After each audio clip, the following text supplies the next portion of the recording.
yɛbɛkɔ ne yakwa kwagye nkyɛmu sɛ aso program no etimi eba so enhyehyɛ no ɛdeɛn ɛna esi kwan sɛ ɛnu nti a bepem ane yɛnya ɛntehye nanso ansa no panyin ne bɛba homa no so no yɛnkɔ ne yama ne boni na na ɔpɔn kyikyiko ɛnkɔ ne yɛnkɔdi nkɔmmɔ san sɛ wɔno no akɔpie mu ɛwɔ DVL hɔ wɔno ankasa ɛne mpanyinfo ahodoɔ bi nso adididi nkɔmmɔ na amanebɔ no enkyerɛ mu bia no so wɔmfa man ɔpɔn woteme nka amajo which was for mame yo yɛgidi sɛ waboboa no bɔkɔ adomani ahweye me edi sɛ nsomo ho yɛ mo nyame adom na enwumre yɛnhyɛ DVL adwumakuo no nhyehyɛ yahodoɔ yɛ a wɔn de gu akwan mu ɛfa wɔn licensing ne titru pa 2026 de ne number plate foforo yɛ a wɔn yɛ sɛ wɔn bɛyɛ ɛho nkɔmɔ no ɔmanfo dodoɔ no ate na mmom de atue mu ankasa no wɔn nhyɛ da enim anase wɔn nya wɔn ho ntiaseɛ fa yɛ hyɛaseɛ free system foforo na wɔn yɛ sɛ wɔn bɛyɛ no mpo kane no nhyehyɛ yɛ ana DVL fo ɛwɔ hɔnom ansa na yɛba bedru saa new number plate system fa yɛ fam kakra yes Adwoa adeba ko a Ghana fo ɛbɛkae ɛwɔ fimmienu ɛne ɛyɛ adumu 2025 mu no ɛkyerɛ sɛ ɛyɛ driver and vehicle licensing authority DVL that the 2 months so stress and 50 minutes any a green in seeing. One more day a number plate for every one thing. It be that they free a system anymore. A one stem study now it be proper to margin what he said. At the check impose a say dear win. It is which said you are winning and Kayan share nothing in new claim. Now DPL when we say Omujumedi Omudini answer I am no more dying. Omanu mrashe bejesie nti omo di kan de omo airline yenu ekwoto mrashe bejesie enimu ekre se anka sebe kebia no anka wo mo hwe no mo passe eye airline yenu emfa emom nanso omo nya passe yenu ba ko pe na itini ebe mu a omo etimi passe nti nya boa ama DVL ntimi anti wo mo hye ya sete no mo di kan di tu dwa chem se January 1st en wo be fiase no one thing so fun shemu ebaye na penia wo no na wo yeti wo na chief executive awo that DVL ano you are new people crowd to get me say enam tire so no omo koso akacha Ghana for ni to be bia wo twie hye wo beto so ayusu eye wo DD number na say o number plate wo use wa ko pem say na hye be fie ban so aba na koma bie kwan ewo eye airline so mu no enye ehun dwumadi nyina etimi akoso Mami, ene omo friends and microphone share no bi. Na microphone share mo frɛ no. Yera Kafui Temivo ono na oye director oda eye DVL ano we no ono no ehwɛ nfa director training and driver testing testing and licensing oda ano mo ma me da say enti ni nyina nkanfo a na omo central for akasa ewo mu ese emne diet woni wura no na me ha me homa me kasa enye to me sa kan yura ka free semevo ewo me nchen wa hasi a ye ni nkomo sanse wono no ne central for ekasa fa ene central for nhia mu emu yura sompa kasi ye mo fi shapa afa da ba chi ni na wadaloma central for nhia mu a wo frɛ yi kasa wo di tudwa se uchi mu pa edebe mbotae ena edato yo say ushe yeah legal registration systems na be a dream na a manual registration and I just say OEM registration sure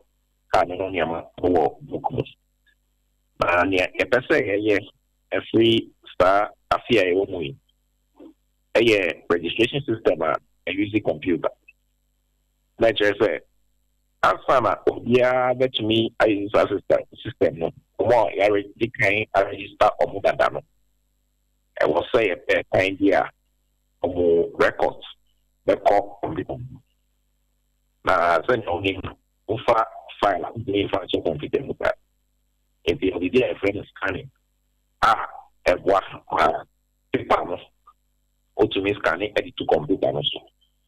But according to registration, a year manual, or say claiming data. Yeah, and say we get from onboarding. That onboarding a processor what am I getting attaining a manual report? If you say what vehicle no a manual registration what is the car any document customs document and I want to say what the camera now files na file scanning their company I should say car na for the thing and one records na what system na say no records and just say ya clear start a engineering records I feel you me use the idea number from Amon. Now, yes, sir, public education is there. Try my parliament. Never back at a year, running wage man. Yes, means now get. They say, Emrano, a money away in Hackney. You are Emrano, the 683. And I think 180 a coin at 683. Why you want money? And only road traffic 683, and I wore road traffic regulations 2118, and then a car. But the brown according to they say, you can't say, you onboarding and I say, as you know, because I'm making for. We have manual registration. Some person we have registration into the air and say, encourage the public.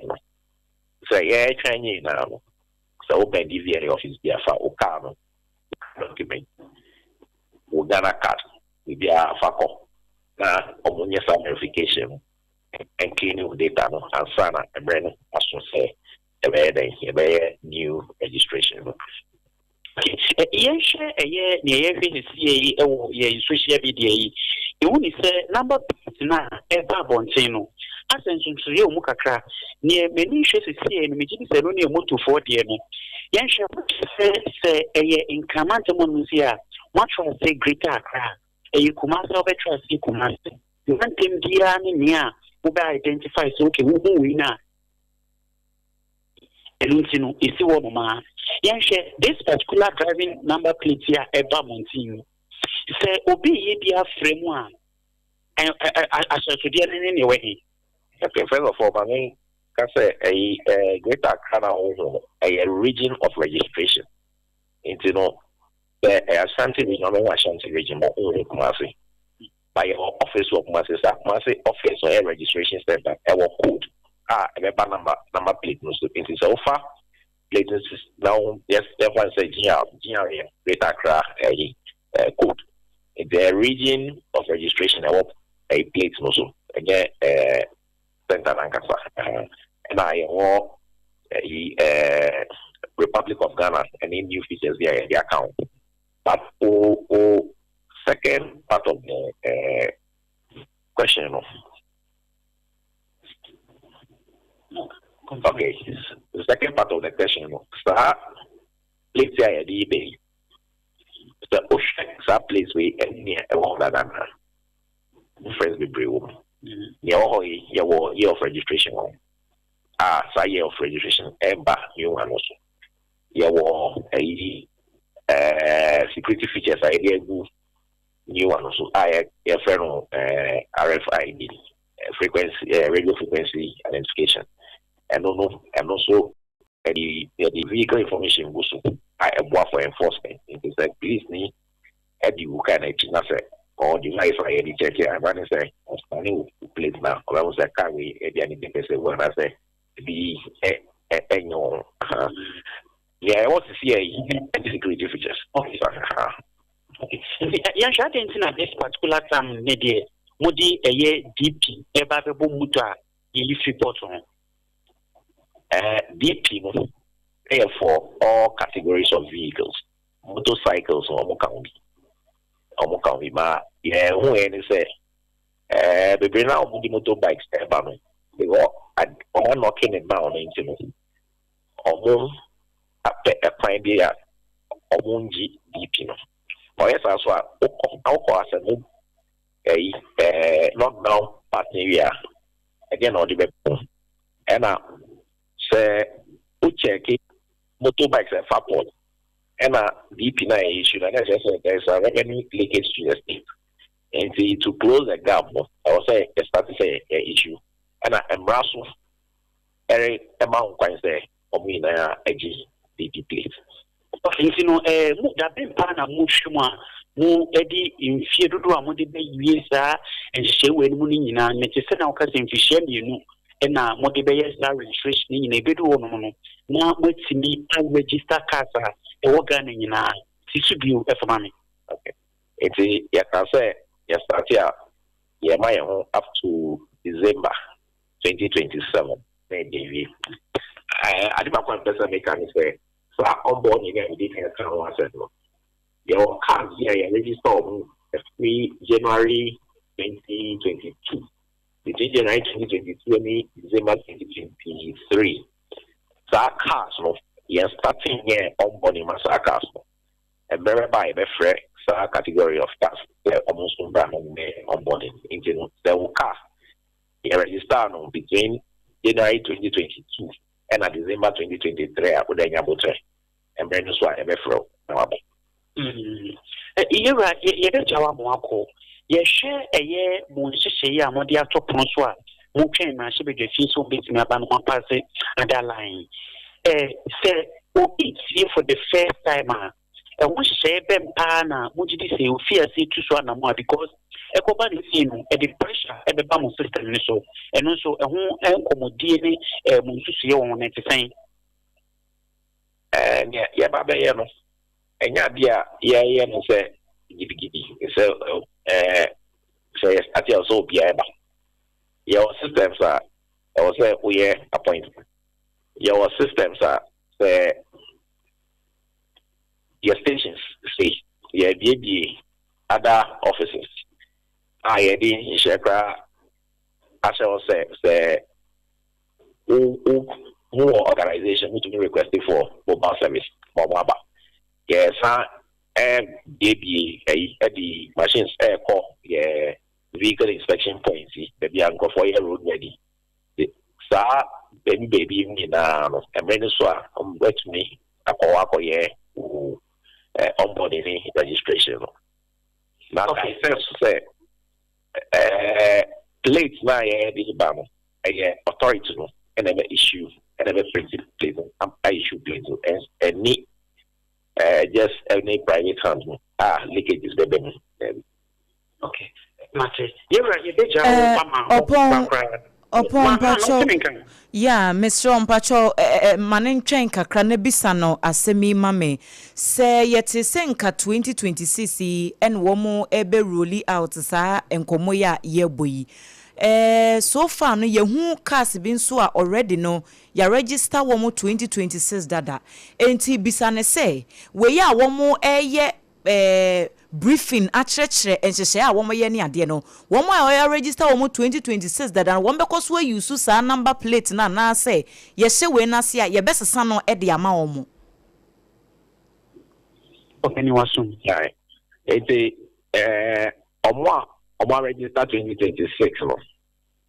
The new number system number ɔmo up to December 2027. Our message on Omobian. Now, I said, yeah, to me, answer loan, no, just old loan. I was, and until I am 2026 number, no, because old loan, a new loan buyer, old loan, and go. But we register by the end of December 2027. Obesan Apam new system. The Obesan Maway. Okay. Na no ebia ombetua extra sikabi anase bibi wo hono mo esese wo moye ansa na wo nsa ka new ones na e banana. Okay, it is also omo aya di kan a register omo no. Omo no be any friend no registration. Now re-registration plate no on media because plate no different from here. Yeah, using right. And I'm more fit so different, it's media. Okay. Na ye jawa mwakono. Wadawuruma na nka DVL fo monhunu se anka momfa afiwe no momma emre emmamu na ebia consultation bi wo honomo parliament mre ya yesi yenyanji tumu entina munya fu operation sa mobeye sa roll out we no na enkrofo bi adwene mu no animdifo bi susu senka momfa afi 2026 no ento ho na momfa enye sa consultations ni na nanka 2027 no mo roll out nanka obia enso atimi mo your registration no once and for all unhu ne senka eno nso beboa. You know what I say? So process I say more law review no and coda engagement no. It started 2 years before 2025 Nangasa. Okay. It's a process a call through a lot of discussion and engagement. Now, Parliament way so one year stakeholder engagement now the review qua and yet they are omeso. It is stakeholder engagement here and even though yes at the still I public education the process mona ideas bar I bet but never say a major ones in there all engagement only consultation in up to the point. Oh, okay. Na with the last question na minjawo ye frɛ adwumakuo bi Vehicle Enforcement Association for mode hint ne di kan ba ye se mo ye sa roll out we no wo mo de betu dwa se man consult wo mo eba ne sanso a wo mo adwuma ebe hwere wo mo sanse wo mo na wo mo bo bosa ne ma na wo mo so no na cheza se Goro Boys adwuma na ebe firi honom enti kopem se mo be ye sa consultation no court okura wo mo de beko between sa period no any now motimi ne wo mo di nkomo ana eno nso no sen ena nhyehyɛ ne tie. Okay, already no more court. Yeah, and I think I walk up there. Okay. My cousin make come so then I shall court and I get this guy from an all right, open you can see ma yenda wasi enyumre wo bre no wadaje a wo de amaye. Madam wafe.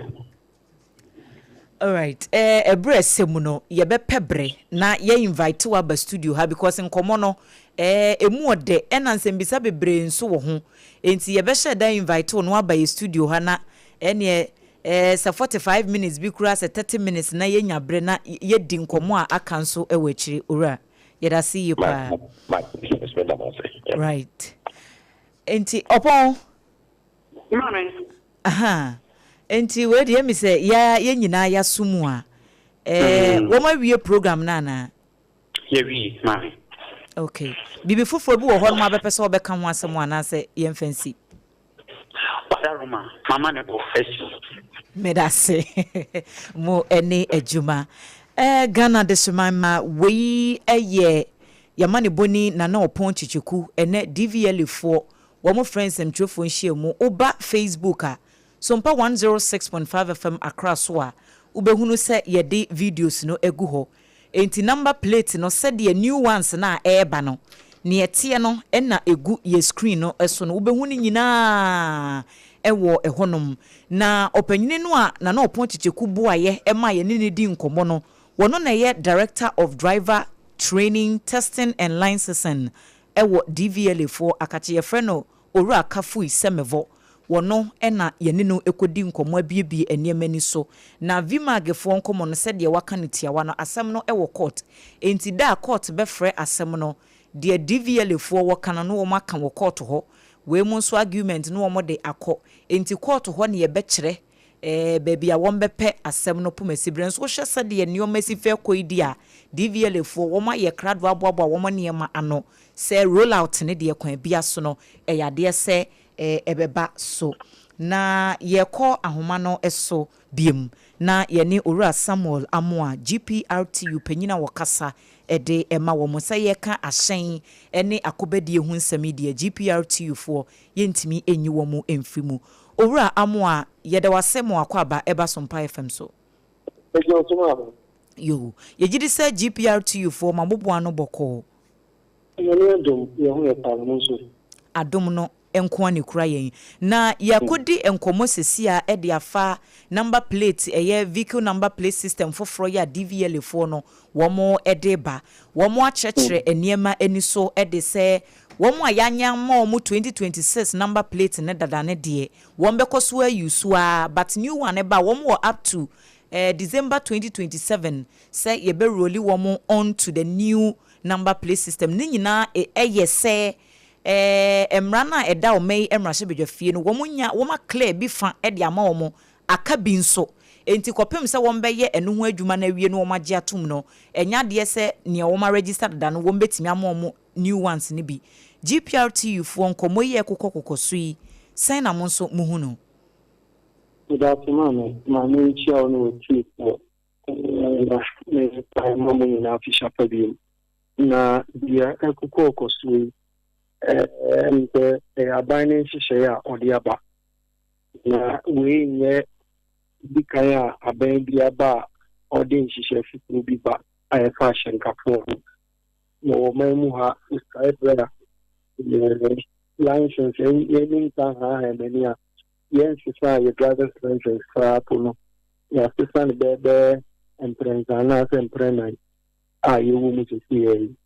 Na ni na from the baba the omo kan nyina ne se enam se system na yewu mu no enko 14 years fake egugugu mu enti na ma omo sisa system no and then from time me take the first license as a commercial driver and that was 1992 na license no booklet yellow bi and check me sisa call brown na omo check the yellow no from so be or honey blah blah blah blah and that almost a Jacob Brown at the upgrade system no almost a Jacob Brown and check and almost science almost the call card na digital call first card and almost science sign at the call second card that you will see here meaning no as I'm speaking to you and call that extra fake kind of driver's license push it to check included the fake driver's license that is a botaya attach in say yedi esani amani nyina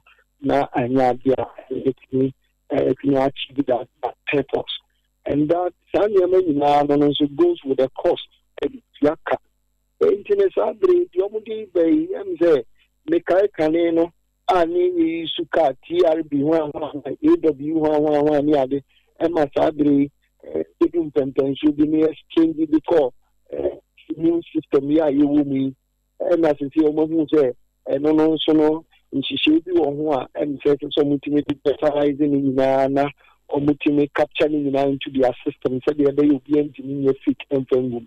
The question is the omode basis here no I am be able to solve the problem na wo ho no e bit must stop omo amugoro boys no bunya akonya editwa bigum na means e for how they ba no the whole na a challenge kaka and at the same time Tanyama ekosu nyina no we also go with the cost you need to yaka and the encourage them your how omo yena say or how na wo nyina to be try you don't have problem but then momo nye na echire omo sa badi e bi atafa che ni afefoforo ana ban foforo beba no no so be ka system we and the nation timi amoye fanfanko the system from Tanko Kuchiaka, then also na kwesa bibia no na driver phone na bibia bobo ka or how be aba no dia bubu e ashenka foso enti no ye de e ba e be show me ni ho afem ka na se de me di kankan no se bibia se be ba me de tisenchi ti mu no mu dia ben nanka omo engage kind of the stakeholders no that is the way the GPRTU as a body. No one further explanations. No, to me actually match your members. Said the other be also being a fair idea about idea or Kakoyeno. And so names are your more lucky kakra. So in all, no, yes, we are blessed to it. But then the Ayakan is almost modern system no mo de ba no we be fine enko ba ne say we nso no nko fo bit menya access e de traffic e kan de agum na no nso achi de mo akoka say sky can be ni nkan ku chiaka Mija wa mu akono de wo ketwa to ne no kro na nanka me ba so say over the years no the GPRTU for more yes special sensitization campaign be at the machine kafo no bie nema ni so ni chichupa efa compliance ho se nhihye foforo bi efri DVL fo ho no ba ne nkoye ahyenkafo no ne wo motwema mentwe ne yebeye ne yenye ya na munya akonya no saa special campaigns no edema drivers nana onzo le kafe mo no bi kan ka se bi se ba in fact GPRTU enye ku kitwa Yabana Senkajuma GPRTU was established way back 1947 and 67. That time 47 there motor union and 67 year day GPRTU. And you have to be seen there. Yes, some of my nature. Individual and fire who non come to praying. Now, if you am telling for the demo at the country, Chima, now can you at the sanctuary, the my members. Ya intime manager but akom balance so say nam abefu we share and come for making binia de no yan so ye me asenka for binia kita periodically we have meetings and we educate your drivers about me amabia ebeba bania de na say DVL for change a kind of delinquency we kind of saying a boy for buy one could renew people now licenses for some time penalty the banny adeno. Yeah, pretty I'm said there obeshe people who are no about the alcohol. So and the so I hear them the appeal me say about the moment they have to be but no this kind am I senior me members so ya Ora mo amayenda wase enwumre papa se wenya ebrani adaje ene yen edi enkomo wo hot bite so yeda se abusuafo panyini ya wote se ye ne no edi enkomo yi eye ora Samuel Amoa wono ene ye GPRTU adwumakuo no eye asenka ekuo batan ye wo mai emu ono na eye panyini kasamafo ede ema wo mo senhye ya DVL for de be wo mo de wo mo ni ohaw bia wo ho wo mo asam a wo mo kanyina na se de wo mo hwehwe nyina ene se new system yi no eba na ehase a ebetimi abo system no ho ban yie se yembetwitwa bi ngumu ni ade sa ade no wo mo ehwe se ebetimi a prevent abusuafo hot bite kase bo eso enie Sompa 106.5 FM Accra ene ya affiliate ahodo ena yede hot bite no Obrempong national Sompa yese Leicester Company Limited a wom de ya toothpaste ene ne brush aba edwaman so no womo ena so ya sene sika afemu na yenso yetimi enya baby etie enti se wo kwa akoda anadwo na wadidi the whole day na wo bekwa akoda saa wa bra wo ntwitwi wo sede enya de pakora apomdi adwuma efo no wo mo encourage saa de no se wo sori anopa atwitwi wo se wo koda so atwitwi wo se na de eye no eye yas toothpaste ene ne brush eno no ano nya din pi ene no so a enye mre saa enti ewurawura baabia yiyi eniema ensese ka wanum ne wo se ase no eyiyi ni nyina e de free honom ema bibia nso etimi eko enkan baabia tonton saa ne nyina supermarket ahodo shopping malls baabia bi eyade se ubenya yas toothpaste ene ne brush numbers a wo be free eye 050161 9588 0501619588 and 0501390338 na wudem onga eye mama nsa no boafo na onga de ye semenhia ye di ho adanse die me se wona wo se wonsa no embo se den kora no a na wunya onga ne kakra bi na wo de petepete so a eye de se ekoye enam na osimi akokɔ aponche nantwie gizzard ede na woye pekakra na fa petepete so because spices no eyade se ye wona assorto ye wo beef de ye wo shrimps ye wo de de yakokɔ bibia bi ewum na wokɔ adwaman so a eyade se abusu se chapo FDA fo nso e de wo mo stamp no atintim so agye atom se uyusu a ohaw bia eni ho time heba mesa Dr. Time na wode aduro papa yi aba we kura de Dr. Tafrija na akofa aduro yi de aba say ye 3D na wanum ato wuntimi nidi honam nyina ye oya time herbal mixture time HH mixture ene ne capsules ebo asiesie ni padua no sara nso na ebia wo dwunso mu ohaw bi ana empom agudie no enhyeda enkoyi a unya time HH mixture na unya capsules no na wode bosoa na chese wodam wona wo sene no baby atunton ro bia eyade se ubenya bi 0244 417 669 0244 417 669 ebresemu edwatonde nkaye no aka no ye de ho adansedie enso ebetumi ede abremo eye hot bite kasebo ena yeda so ede eba wakwan mu twen sisia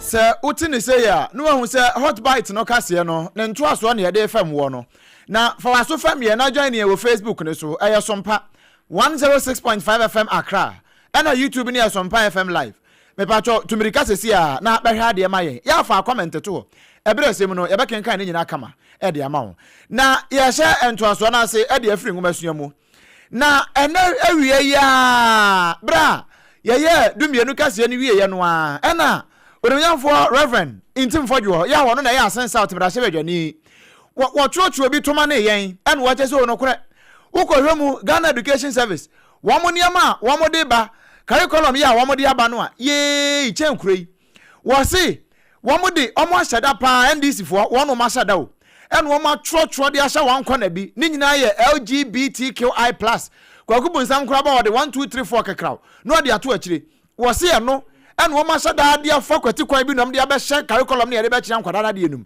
se de be ya nkwada be sua se ne ye turum ntu e wo Ghana ha sei na wo keka nsem ye ni ase honorable asema wo ka no are you sure and so de opa mo hwe na wo de join ye wo Facebook ne so wo ba Facebook ne so a wo be hunu se da wo se bagaya na asem hu yankwa ahoma no so na aba Ghana Education Service for ho de ye ne ye rada ne ofenyi ye ne monkomo wo ne kasa e de ma Ghana Education Service ye musa sa so Ayabua payo eno ma sheda kofa LGBTQI+ ehonsem ede aba curriculum yimu ana ye rada ne ofenye timi ka hot bite so ne Sompa 106.5 emo akwa aba o yo me de sopa na wo honam no se me giri se eboko de ya ni kra en kakra na won so e an kakra ye pem ko afinhia pa bio na ye ne atiefo da se pa so age bre ne yen ebo nkomo na eya no kra sa se GS fo ma shada na makofa naka curriculum no de ba be kire nkwada de no modi LGBTQI+ ede abesha junction so wase nkwada ne nkosua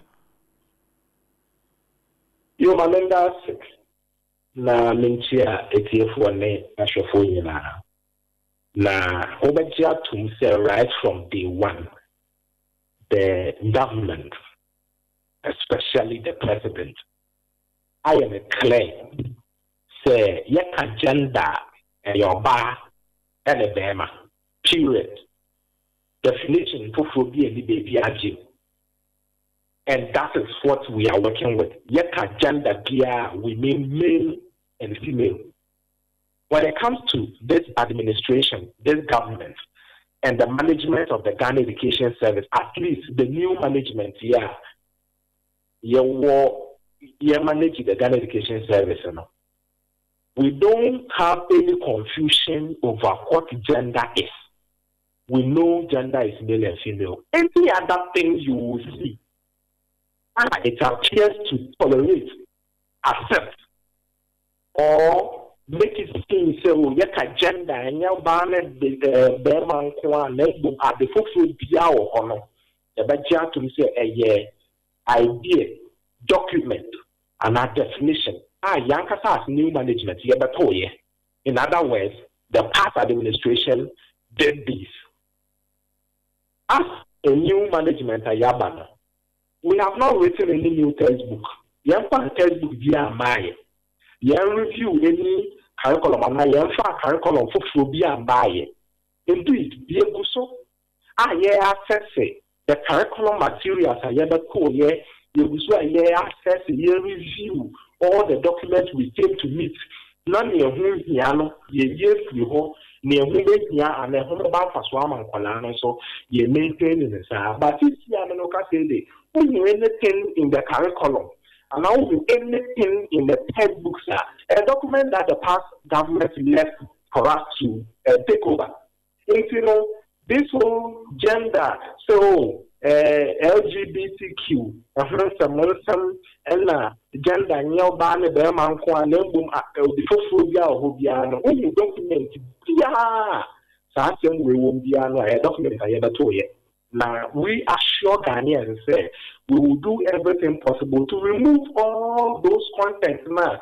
Any year, culture, every graduate, so that Ghana students, Ghana are awful, Ghana are itself. We may have some job with the now Colanso has some job with the from day one, men of your war, young sister, you know, Yaka Janta, your band, and I'm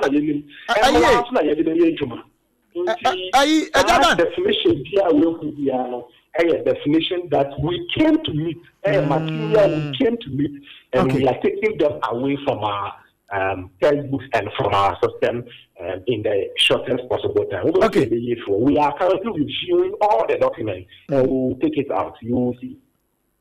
Ejadana nia mimi di mani hunu wa hai minim se bia eno no abama mu review ana mu review ayi afri mu awie na we ni mom ne ba abonti na ye nyina ye hu bia me hwe nia mimi ma me ntwe spell si kakra o se focal area explanation of any week 1 no focal area the explanation of sexual and reproductive health oba se ho na o se sexual and reproductive health no afi oba se ho kakra bia da bi o da zoom no sa o se gender identity. It refers to a person's deeply felt internal experience of gender, which may or may not correspond with the sex assigned at birth. It can include being male, female, or a blend of both. This concept goes beyond the binary notion of gender, that is male and female, and recognizes the diversity of gender experiences and expressions. We no na ehona asem kese na akwa gina wo. Minim se we ma hunu bia ana we de nya meda GS from Akache. Yes, in fact, what you just read is part of the textbooks that we came to meet and we are currently reviewing. In fact, let me admit to you, sir, ever since this new government came, the emphasis subject to phobia mine, the emphasis textbook for phobia mine, the emphasis any other arrangement to be a mine. We came to meet a very devastating education system. The other two education systems were, to a very large extent, so many things were not correct. To a very large extent, so many things were bad. But as a new manager, we are reviewing all those things one after the other and make sure that we are engaging them. We will expunge them from our documents and from our system. What you just read to me, and a part of documents and the curriculum that the past administration will take you about 8 years to develop. They never concluded on the curriculum.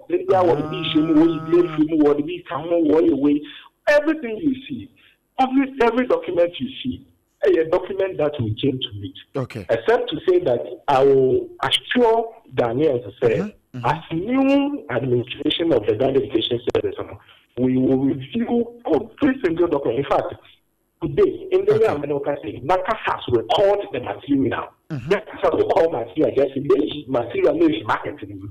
It's not material a carbon for our teachers and our students to use. So we have to record the material, and those you will see it across almost all the subjects. I did the piano, the biggest system. Now you're more from okay, and Sana Major, not just a way no, Sunny. Asense out na sebedwani onabo ntim fodwo e ka se e accuse this administration say omo na akofa ba no ubetimi aka esiso e wo Sompa 106.5 so say enye new this administration e ba name the old administration e na akofa ba ya momo ye afrim Exactly my point, my brother. Hereby is something I textbook and I curriculum here. Some media access because media no one media you can hear a new curriculum and I hear a new textbook media. But obviously we are not to the areas that we have got this subject and I hear this curriculum and I hear this textbook about. We have not done any of these because the document, the curriculum, the materials we came to meet, they are the materials we are reviewing every now and then. And not only the materials, even policies. Double track as a policy. We are reviewing it to see where or what must be changed or taken away. I think I have to be able to review and the materials and our books I come review. And that we have performed the book. We are taking it off the market and we'll make sure that there are confusing and controversial definitions now, explanations, the basic meaning out of the curriculum for and then make sure that their culture, their membrane, a Monday, a year, and you bet in more curriculum and a year. You know, Mianas and you may search for any aboncomo. Abusiani pan the bonko mo e Daniel Fenyi ono akasa edema Ghana Education Service na watch say and someone na montre so na ebi na manfo X Twitter tweet so any social media say aban yi baaye and wa sada fa kuntuna wan kwan so any kwati kwan so the LGBTQI+ ade ba suku ma ba kire nkoda no sane eye trumuntu ene sane ye kire ho ade no mo komonten so makwa practice bie no wo kire sanya no kure enya aban na de ba ne mom ni nyina ye ne ma e wadwa so a ana se abanda da no pen so enom de ba ya ni nyina wo books mu wo mo ba ye wo mo hwe no ma yi ni nyina de afrim emu nsem no enti de ababo de mo ma ne nkam de anya no na wo se mo yi frim wo mo yi life skills no nyina courtesy for boys and girls yi ni nyina afrim Emma Drew baby na nkoda mu ade na National Council for Curriculum and Assessment na kafo ya wo mo ye ka wo mo asemi pani a wotua wo mo no wo mo so na akasa se wo a wo kyerɛkyerɛ ni titru pi a kyerɛkyerɛfo ya wo mo ewo saa manual ne bi wo ho bia no efiri primary ekosi senior high school ebi wo ho aka ho na fabra na animanimu ya no wo mo anhwehwɛ niema bi mu se ne wo mo de bɛka ho na adoma boa ma de eya tete atempo no ba bia kwampa ne da yatimi akwa akofa atimi ehunu kwan befa so atwa abade ahweha yi ano ana esan se ye ka ba ne bema ene ne ye ka ho LGBT awo mo keka ka ho asema ebi ho kra ye be wo na afira awo ye no wo ye ba ne bema ene nyina atimisi enti eno no nso se na besi aka na Professor Vincent Asamfo won na ye pani a wotua no ye ntie nkomo a woni ensa ntwerofo di we did it in the review process, Now, you flag that definition. How it went through the process, unfortunately, we couldn't teach us some more the child, something we can talk about. But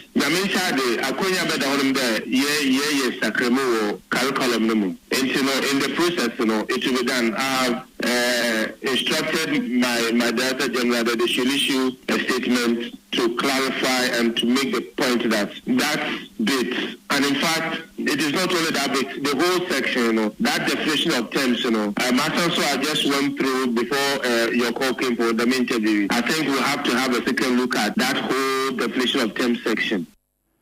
No, and Professor Vincent Asamfo nso aka no se enya dia sabi won betumi adi nam ede ajeja enti se tie bia amamra ne amane ne de ye chiri wo ye mamu de nya dia ye bekọ akofa ede aba bebom Yedasoa ejina ehumasua ensemo panyi kwankyerefo wod Africa Education Watch ano Adwoa Asare Obrempong no de ato justice se ya wo man Ghana eba ehumasua mu a yenya teacher deficit na teacher deficit ni nyina ene se akyerɛkyerɛfo ya wo mo kyerade ni titrupa ewo basic schools mu no eho akwatwe wo mo short sansa fempinu ene aduonu num 2025 no aban an recruiti akyerɛkyerɛfo foforo na wabra wɔ nsɛmtwofo etwetwe nkomo na eyo mampani John Domani Mahama na fe entem assessment ya nkomo ehya sefri na wɔtwe atwa mu no afei na Adwoa chefo nso ede wo de ababeto so wose mprempre ya ye kasei afi bia nya bi kura no basic schools ahodo ni titru wo mu hia be ya chechefo empim dunum 15000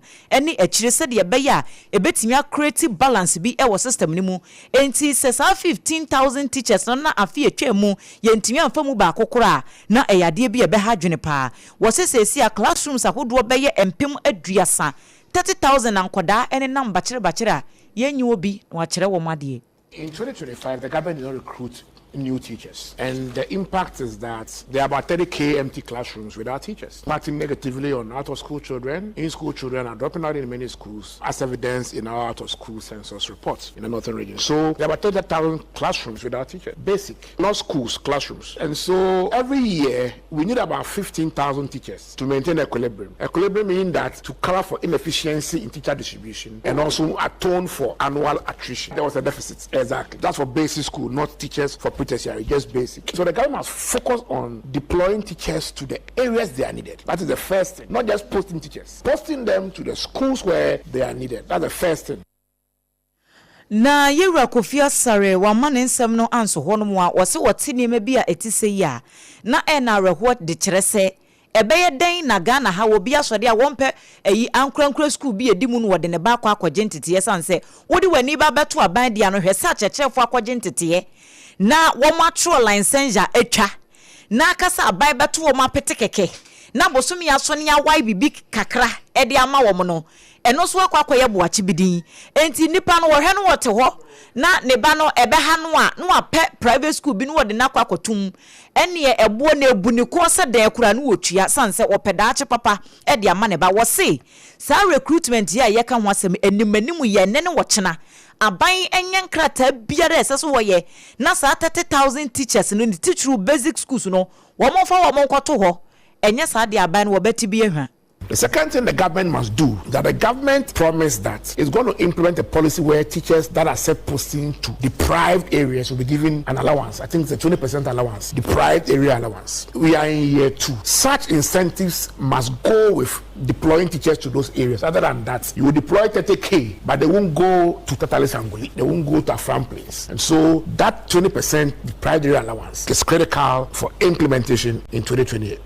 The final one I want to talk about is supervision of teachers. We are talking about WASI, we are talking about BBC, everything. It starts and ends with the efficiency with which teachers deliver, given the resources available. We want to see government focus more on ensuring that we improve the quality of teacher supervision, teaching delivery and learning in our secondary schools especially, and then in our basic schools. Enti enye posting nko a wose wo mo a ye share wo mo bose wa ye do be kwa akurase no ye be pay incentive bi aka ho ne ye de ata woto ama na ye nkuranhye no wose aban ni be roll out nhihye foforo we na wo mo fa nyina nka ho nti ye posti wo mo na incentives no eno so taato na etimi aboa Owura Kofi Asare eye executive director Emma Africa Education Watch. Eno ye enwomasuya de eno no wonte ase akokot court wa bekoi Supreme Court na abekwa yamfa ho de bi mfiri ho ma na atiefo beka ya ena no ada ena akpandai abatu ampasua so wonom ye se mrahye badwani a ogina ho de ma yero anyindam wonhwe ye no anfra no ho mrahye badwani san se aba no wonto ye no null and void watwam se kwinton kan na eno ama womo ye senka bosumi atwa mu ibronya bosumi ne da na to so di asampo anka manfo ani abre ye honom we nkokọ no na manfo nso akpandai na omani abre akwakoto aba koya na musini ama na besi oma na mu Ghana mrahye badwafie eno and before ye first eno omo ye ntempa eno omo ko Supreme Court na wonu ko ye no wo nsem nyina ne se be ya court krampo enka se sa asem no a eba ye no ne Atamale High Court ne de ba ye no watwam kura na nyindam wansan ko mrahye badwafie na court no tia mu se abato no wonhwe ena abato komisa wanhwe no wonfa sa enema no kura nwa akwamu kura ene court san kwa setana na piempani a wotena 5 member committee no anase panel na nim no eya Justice Gabriel Poaman wono ene wotena mu no eya se no kure nyame adom abosumi ye toso bosumi ye mu ya ne da toso aduonu nwotwe 28 January ena wode ne final ruling ede ebeba no akire senti a wo besi sa agina ye no na eba ya ne pe ena Sompa kase ye ba modin atwepini Deputy Director of Elections edema NDC amnyoko ne Yewura Rashid tanko computer ena was na MP for womo so am court odi amonhwe court be sori be wie no na ndisi for adinkunim say court na say yen saba 28th number your ruling yen na na court won say the presentation or no my presentation say they won say become your fishing you can't eat your cake and have it the way they are say why won say documents in the ground or line or they are in them say safe January gazette notification and I know na gazette for all the constituencies and no use but one then ruling in about 28th we are very confident that we are winning this matter.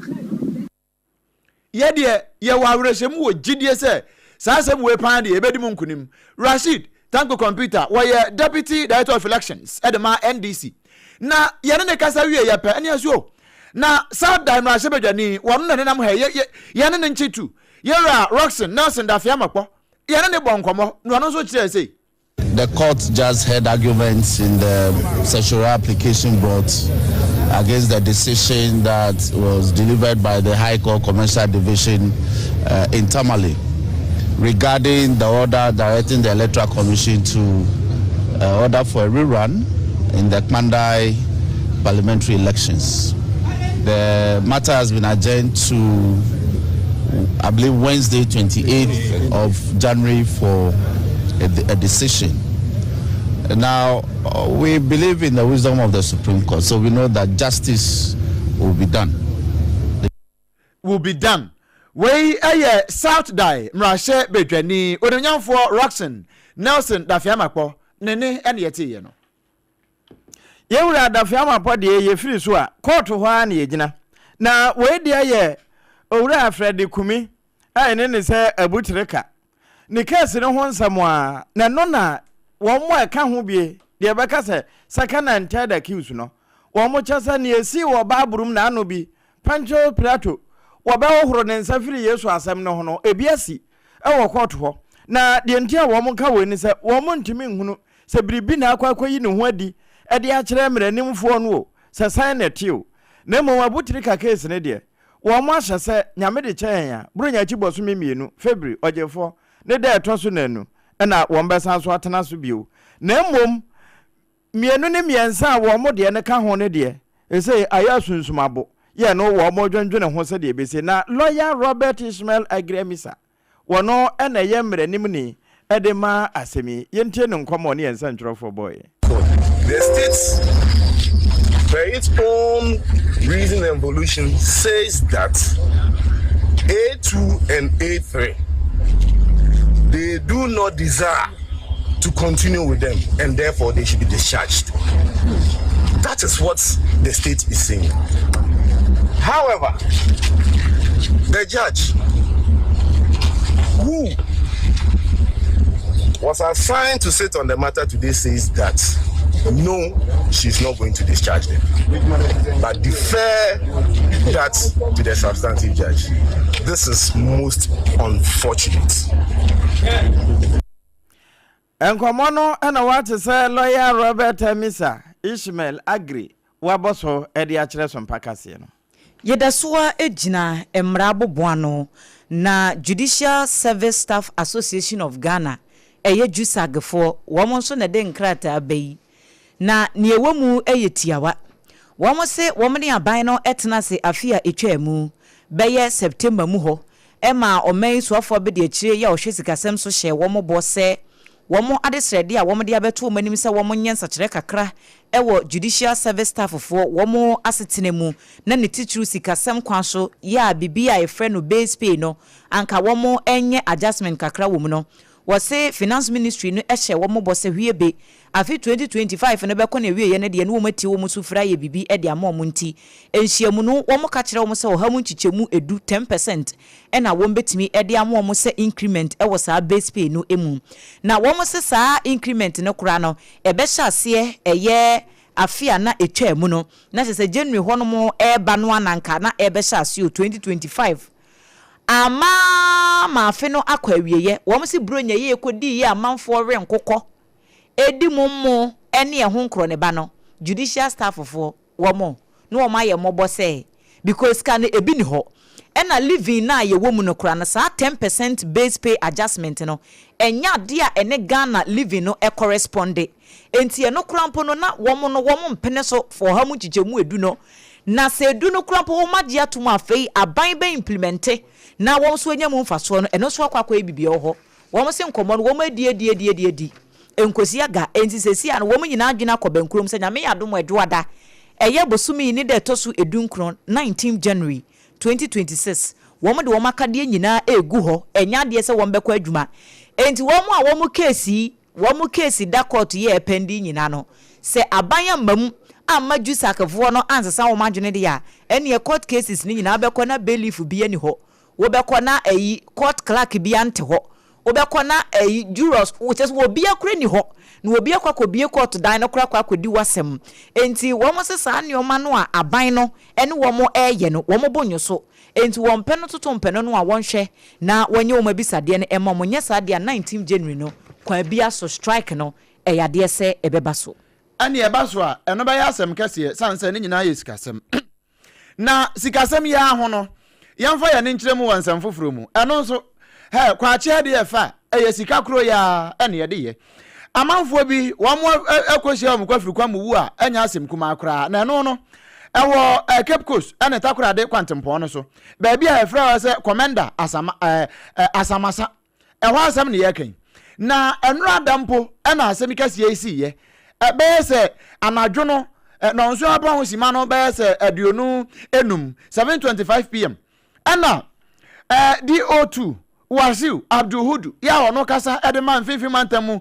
dumja adwuma kuo no wode beto ya nim no chese wonu bo no yopon checheku na ebo sankomo yi ene wode tu na enu aso wo mo wa no munya distress call na nipa no timi se wote so pa timi se no watumri kabra na no wonya moa ene se wose sprinter boss bi an registration number no ti ha chroto JS 6705-21 na no free commander ya de na ni akire mu e watakorade ana woni man diesel track bi ono so ne number no GS 8394-Y na no ni free takorade e de na ni akire ogwai kwan no so ho na wo mu ko di chimhia asa chimhia mframa ne efe ne moti mframa ne bie no asa no bia afewi akire no na nipa makoma nson wo mu nyina kra na aje kura wono anka bi abusia sanka wo join ne we Facebook ne so Sompa 106.5 FM Accra Sompa 106.5 FM Accra na ma ba hwade a ne mum da bia ya na meka uyo bia usuro moja mesre wada ya memma uya droba ni adeti na tu hofo memma nsa ma passenger fo na hwe no mo nka bi nkyerɛw na enne da Facebook na so no ya yeyi ne kama esanse moja na ni anya nti enne ya bla ni kakra no na DO2 Wasiu Abdulhudu kyerɛ sɛ nipa nso ye hwere wono nkwan emu makoma saa edu nwɔtwe wo mo so prepre mu ɔden a enya asem kuma akura na won kyerɛ sɛ wɔn duru hɔ no na nipa bi kura mpo di kan duru hɔ deda ya na nko wɔn boa kakrakra enum hɔ enum mu sɛ nipa nsia de saa bere ba bi ha no wɔn hyɛ no sɛ wɔn anya ntam anyi wɔn a ɛde asem kase pa na ba no nti wɔn bɔ mɔden ayi wɔn ɛde wɔn kɔ Cape Coast Teaching Hospital ememu maako aka de no wɔn nso no kyerɛ sɛ wɔn mo prepre mu ɔden pa wɔn keka ne nyina bom na sɛ maako nso no me nyina fa ro mo nkwa na eno nso eya asem kase pa na wa baba ko ena na ewo mu na akoda ketekete mo bonse kora ena no nso waka hono bia ne nyina ya awre ho sempa no wa kire se saa die we nyina no koba se saa nam kwan so a aban boka ede ayekwan ede amaye adobafo nanso eya ye nhwe yie ena hwihwi me pentima kodu no ya mo ye ho ban ho na no anya saa ahwe yie no oman no ye kwa kohwire no hwihwiri ene ye da so a ene nam mmra no ho a ena afi kwan so ne de ekoso na aposifo a wo mo watema wo mo aso na enya letter so na mu pasre pa anya asam keto sa pasre yin so wo mo hwehwe mu ano enhwemu no kyese ese enubone no bi na we ne yankra wo no mo nsa kan ena enu ya bosume ne da na etoso du na wo mo ye se da bi sa nkra we wo mo nnaso nti wo mbebo ho mpempe nti wo munya ne ntie se wo mu de niema bi ete se efirifira amantam mu ba nti ntentem wo mo ehwe se wo betimi ahwehwe saafo na ede ba na emom woni a wo de ba de wo mo anhunu ena kai ko ede ba nso no wo ma nkyere nti wo mo bɔ mpempe na na omba gina wo ba bia na no ekosu anhyira dawroma ye de niema koma wo mo ya edi sompa kyede bi agomeda omba gina ajansen no so nti wo mo se wo mo wo hɔ a be se dumienu abapa osima aduana enum na kyesade achempo wo mo bɔ mpempe ombɛhwɛ se vehicle bi kai Toyota Highlander GS 2013-13 ne no ma no aba eba na enye no nko nenam Pajaro Mr. Bishibi eno nso GC 40022 no man no na eno nso ka ho wo mo babiduru ye de ne wo twi kan no ba ko ye azekodo e wodi mfinhye aduasa miensa na kwa memani wono nso adi mfinhye aduasa nkono nti wo mo gina wo mo a ase ye hwehwe kan no ho na wo mo hu sa se pasre bi wom de en pasre a wo mo hwehwem na se da bi come on get into the car no wo mo twe car no a de ba atema police station enti ade a chen ye ni mo tete no wo ye se da bi niema no wo mbe so da ahwe niema kro na wo mo hu se eye ese nubone no bi no wo manya adaje apasre te se de obe se oya postulate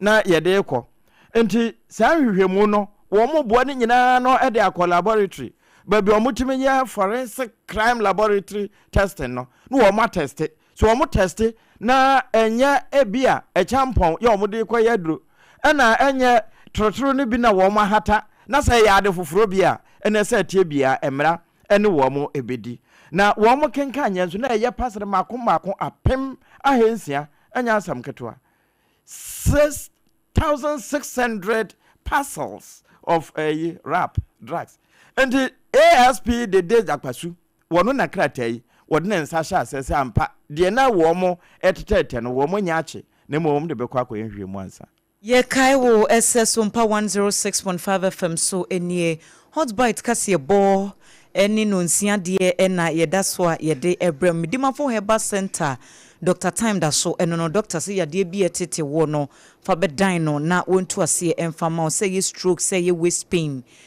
sisi yade kidney ni ho hypertension no doctor eye ho adwuma enkran poku ase mayira eho na obehunu no na fe kumasen so ebuakwa agogo Dr. Branch kese pa ewo ho 0244 774282 774282 Joe's Bread and Pastries for nakofa Joe's Hot Kinky aba edwaman so at 3 Ghana cedis a pe koneko to bi nekoton mo amoton ewo kwan ho mo amoye orders akese nya afi na akwa stress ho ne ade a watamase enti ko dome commercial bank no echi ho no mo a eho na obehunu Joe's Hot Kinky for number obefre wo mo ye 0256 068832 0256 068832 yentoa ensem no eso Vice President Yemampani Abediachire Professor Jane Nana Opoku Ajman eno de ato ankrankre atena ye no private sector no animu sada woroma womo emboa aban se de beya free sanitary pad initiative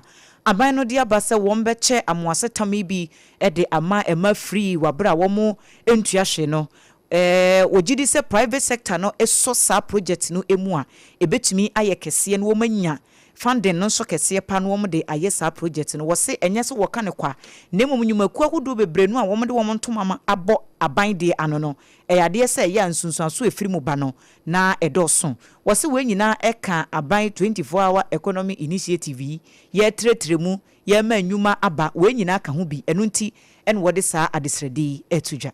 Having said all of this, I'm also happy that you reached the ECOWAS market and we are even expanding to the South American market. I consider this not only innovative but very, very important. I know that we have all kinds of trade links with other parts of the world, but this one going beyond the AFTA is very important for us. So I want to commend you on that and encourage you to do even more. Regards use of local material. It is when we develop more local material that we grow more jobs. I know that some other things so far.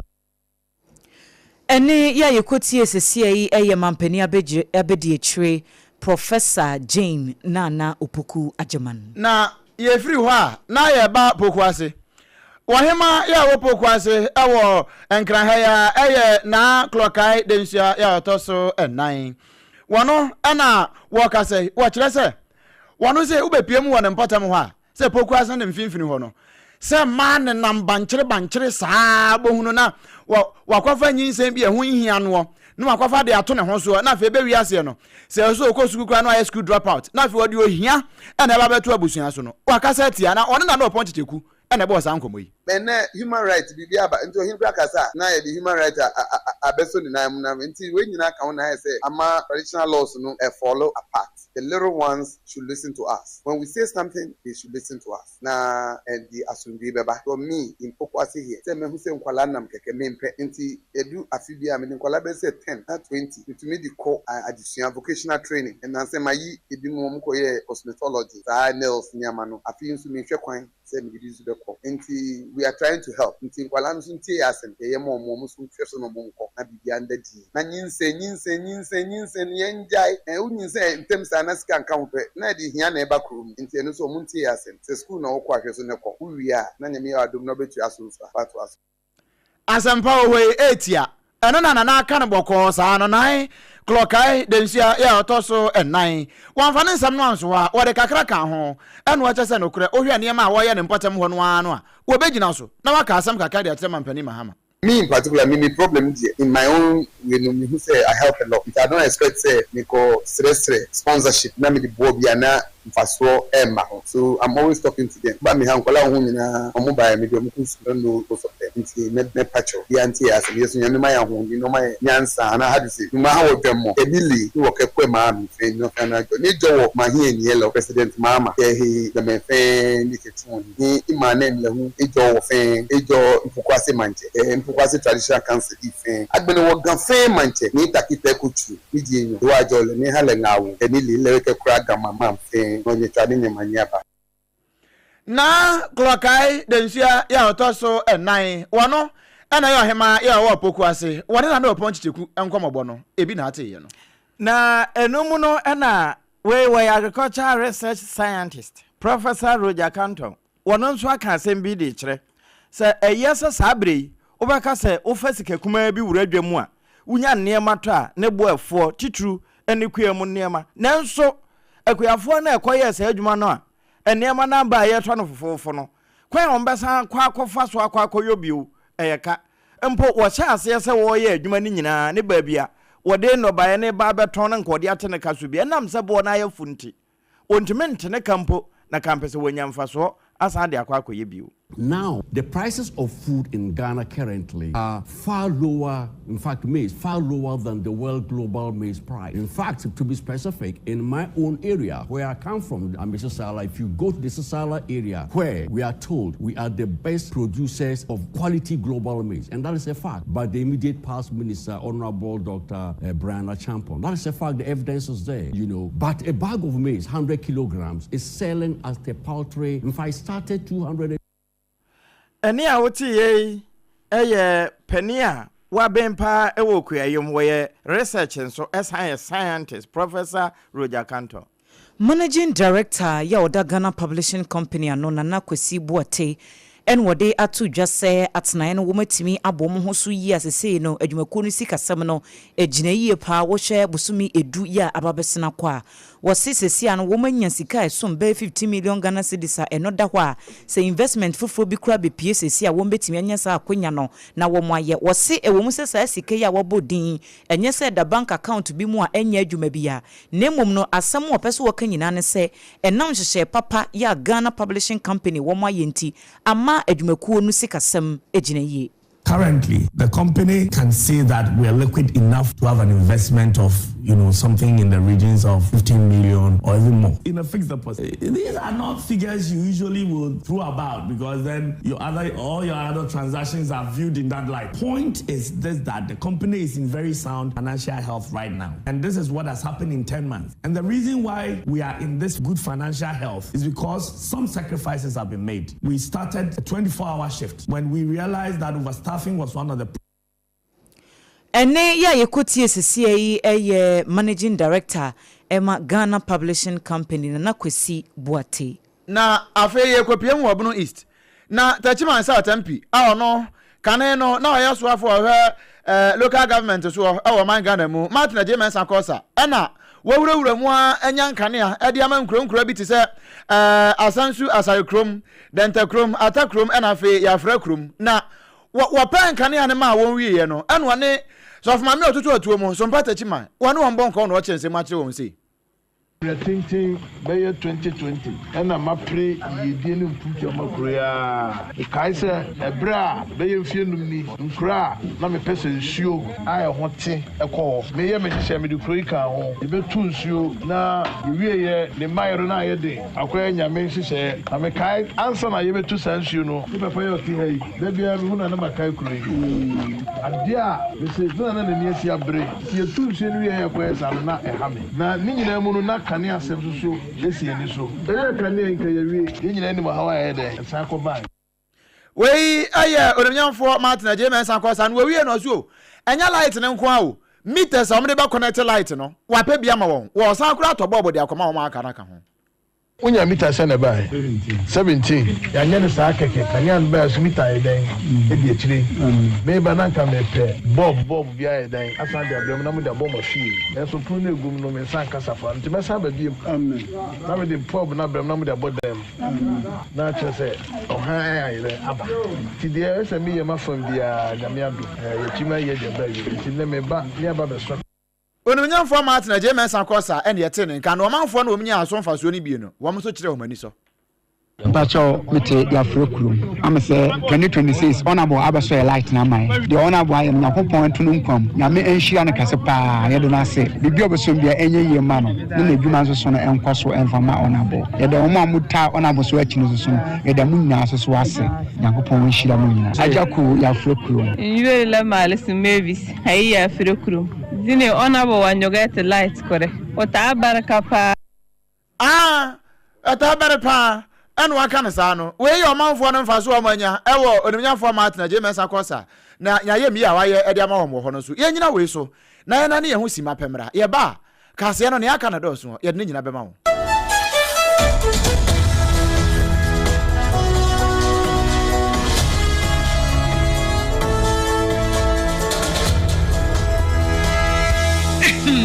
Medo edrano pa wutimi to wo boase etwitwiwusi o do na so ni se me de yas toothpaste and the brush and the twitwi mesima menya homka senti na ye bokoyi na me de me all time favorite yas herbal toothpaste and the brush aboa me amasesei menum so a enwunu anasa de ehia me semfimfem me biem na wo hwasa mesi aye fita sesrecha homa na et brightens yas whitening toothpaste and then the brush and then me do shimisi entina wo see fe na yas total care gel toothpaste and then the brush ni de ebo wo se ho ban demu ni nyina ema wonum ye sham oh yes enu krotrodo yas herbal yas whitening and the yas total care gel toothpaste and then the brush abusuan chamfa se wo pedudu tu e won kan ha for Leicester Ghana Limited and was 050-161-9588 Leicester Ghana Limited and the yas toothpaste mo ahodo and the brush abadwa so abeboye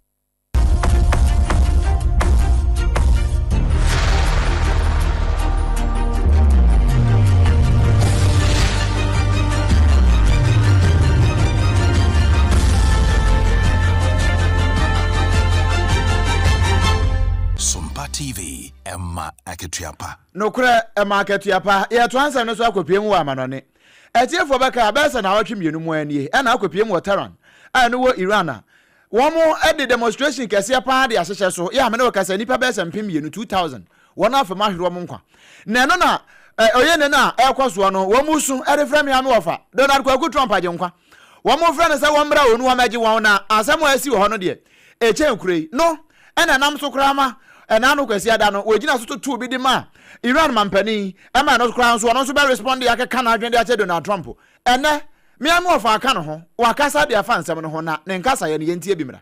There seem to be some people killed that aren't supposed to be killed. The military is looking at it, and we're looking at some very strong options. Asampeti me of on kasa basa no on kasa de ni ten sao o si wono ahwe nipa ewuwu o Iran ne titupa ne terror no a omo ye nipa ewu a ense se nkromu wu ena asodafo ne tete ho no ma ye nhwe ha na America wo mo de o mani hwe ne din wo mo tisi mu amobi ankasa America fo pentokwa sene Ali Kamani wa twene ne space esi ne nias na bodje se won beso obaye ho hwe no wono Donald Trump de wo bedi ho dwuma pa Wie ebusia kwantente bia ewie krotia aha ena yede hot bite kase bono AC afei no wakan ho ansama wodo yede ba ye no na de dimu akote ne bi ene se DVL adwumakuo no wo mo number plate system foforo ya wo mo ede eba na atimi aboa ahyenka ene akobadie ho nsem no wote se ye ni panyini pa woda atran no ano ye ne kodi nkomo ano no pon chichiku ede nchirem no nyina ebae ano ana Yera Daniel Fenyi, abeyi ano se.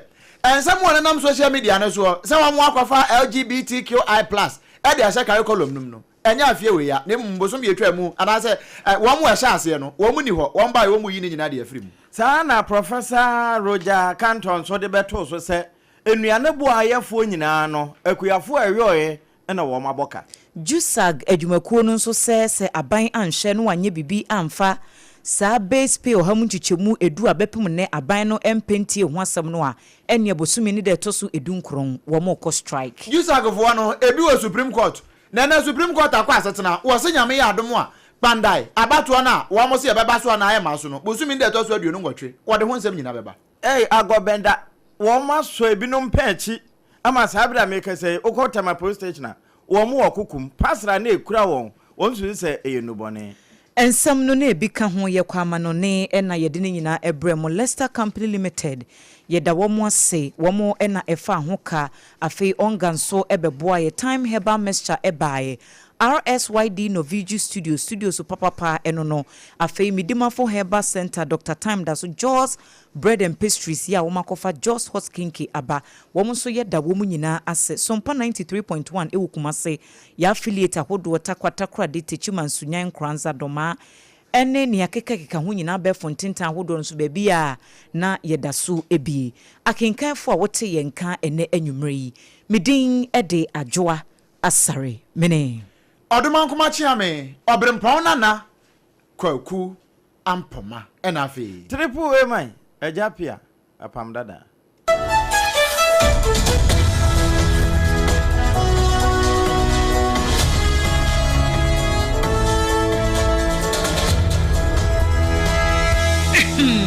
Medo edrano pa wutimi to wo boase echichiwusi o ado na so ni se me de yas toothpaste and the brush and the twitwi mesima me nya homka senti na ye bokoi na me de me